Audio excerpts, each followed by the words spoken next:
SRS Entertainment present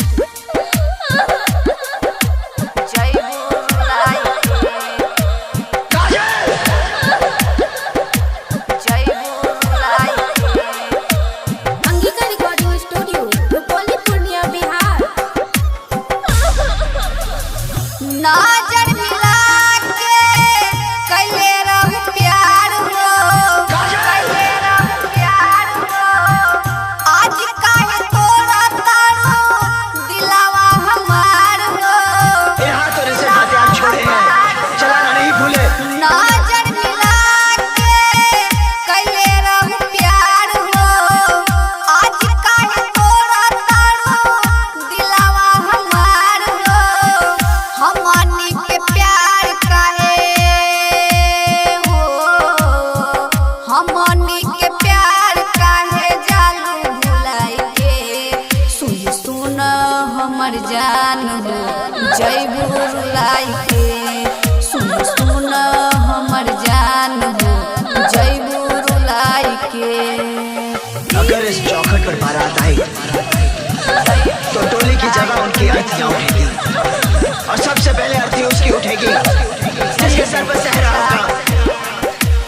Angika recording studio Rupauli Purnia Bihar.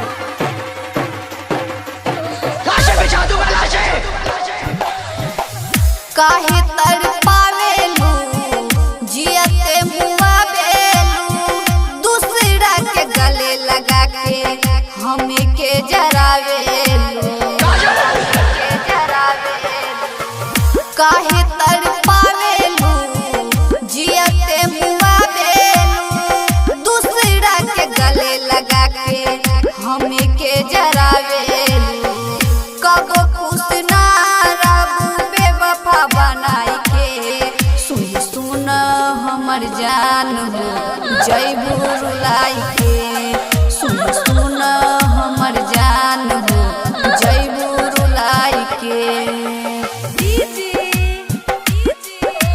जय बुलाई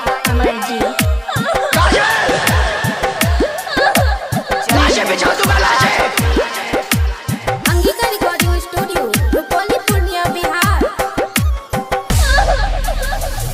चित्तरंजन रोवेला करके तोहर याद हो। विक्रम के भुलाई बिक्की से करेलू प्यार हो, करेलू प्यार हो। चित्तरंजन रोवेला करके तोहर याद हो। विक्रम के भुलाई बिक्की से करेलू प्यार हो। सुनते रोवे लगबू कुसुम के गाना बजाई के।